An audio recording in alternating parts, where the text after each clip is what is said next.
Hi, I'm the Space Case, and today we're making candles. I'm mostly just melting down leftover wax or like mostly melted wax that I've had just kind of sitting around. My mom, as mentioned, is quite the thrift shopper, and she's been finding me really cool like candle holder container things. But a lot of them have wax already in them, so I'm melting a lot of that down.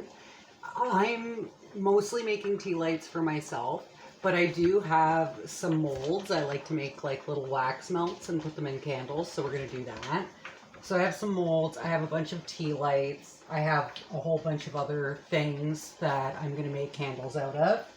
I have 2 things of wax. They're still melting down, so they're not like totally ready to go.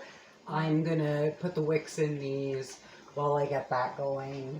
Actually, this one's almost ready to pour, but the other one still has a ways to go. So we're just gonna prep a little bit for now. Also, today we are going to use my Alexa for the shuffle. Alexa, play me a song. Here's Apple Music. Ooh, good tune. Good tune. All right, let's do this.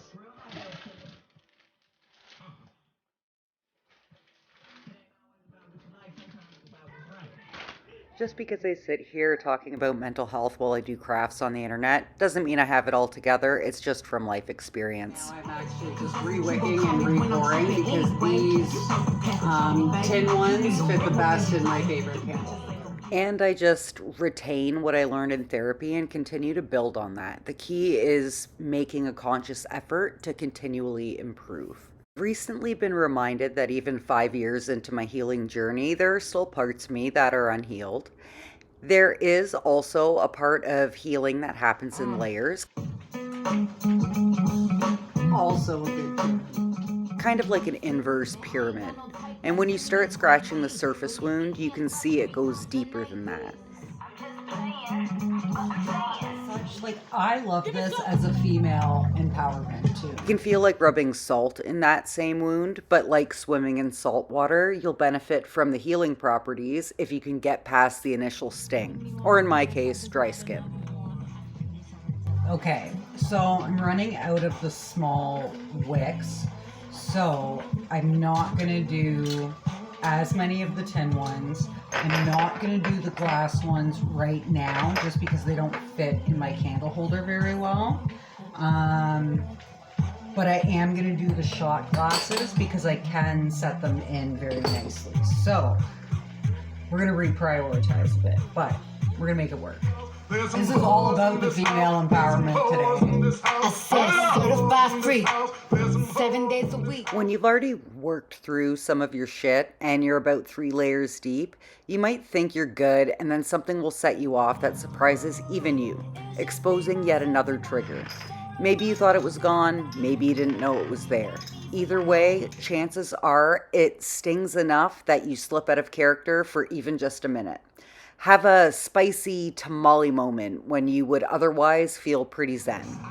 There are a lot of situations where I'm much better with how I react, but I don't always account for how I still absorb and hold on to the negativity associated with the things that do trigger me, some of the deeper wounds. And when I do react, it's almost feral. I get thrown off by my own reaction because it's often something I feel like I've already worked through. For example, I've gotten pretty good at recognizing my triggers. This situation makes me feel X because it triggers something that stems from Y. I can acknowledge the feelings that I'm having and move through processing them much quicker than I would have before. But it doesn't mean that the initial feelings aren't still there. But in order to heal, you have to face your feelings. It's a constant work in progress, but it doesn't mean that I never struggle with feeling those feelings in the moment. But the length of time I feel those feelings isn't near as long anymore. I was once so easily triggered, it was often done intentionally to get a reaction and used for entertainment of others or incrimination of myself. It's definitely something that has held me back in life, and through my healing journey, I was able to start becoming more aware of my triggers. But here I am in the post lockdown world of increasing social interaction, and don't get me wrong, I do enjoy the occasional social gathering. I don't hold it against the non-believers for not believing that's not my mistake. And I needed that hate, cause those ingredients make the underdog great and to love the rain. It's all the same, still got a smile on my face. So I'm gonna shut down this big one that some of the old wax was in. So I am just going to put a sticker on this one and pour these and call them a day. But it really depends on who it's with, and I do get pretty stressed out in forced, mundane interactions that don't really feel authentic. Doesn't mean I don't love a good party, it just means I come off a little more aloof when I do. Apparently, my aloofness comes off as hard to read, and my resting concentration face usually makes me look pretty angry. I'm usually just absorbing all of my surroundings. My mind is usually trying to absorb 100 things happening at once.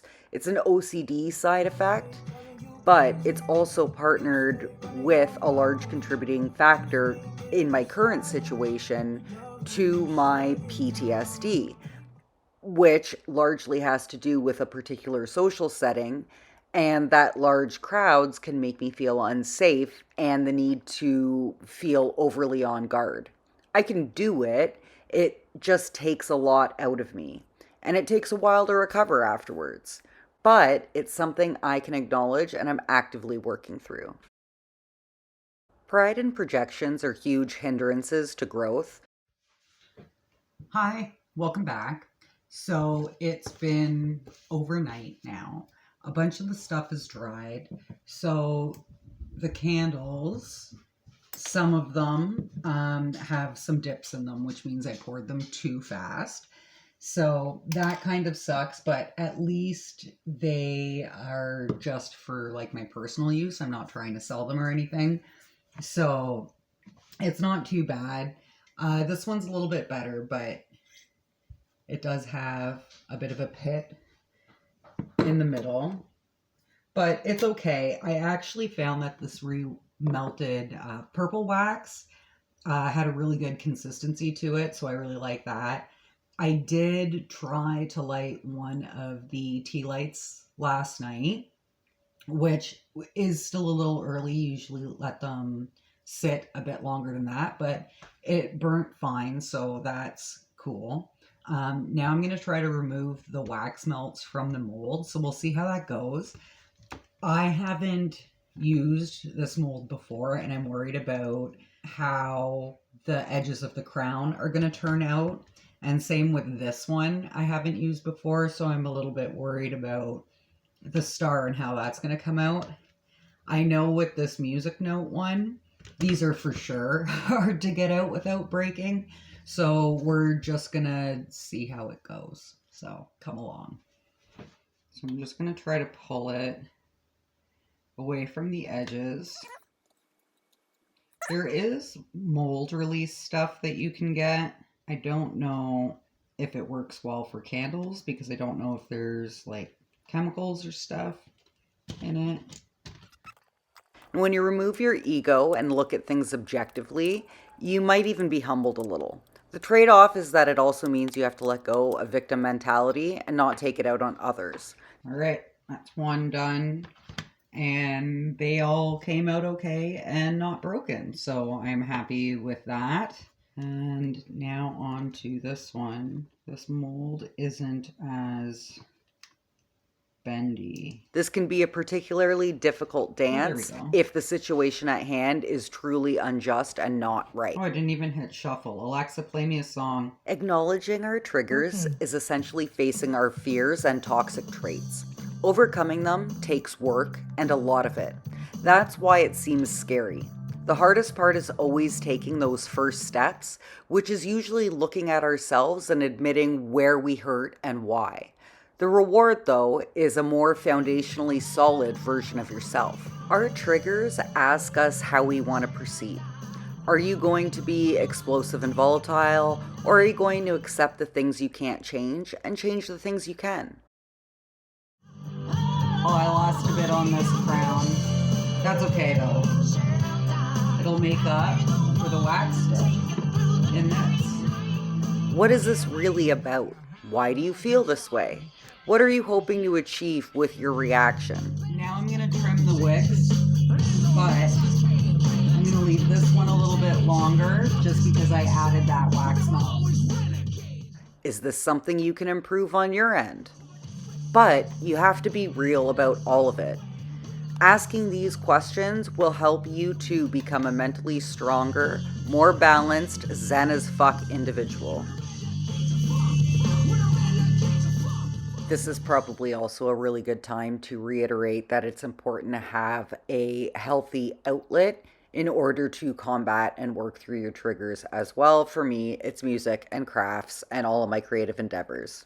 And again, I don't claim to be good at any of it, but I find a lot of joy in trying and pushing my limits just to see what I can do and what I'm capable of. And what do you know? I surprise myself all the time. I mean, they turned out okay. Nothing professional, but they work. Here's the finished products for the candles and the wax melts. Don't forget to join me on my next crafting adventure. Until then, keep the peace and keep rocking on.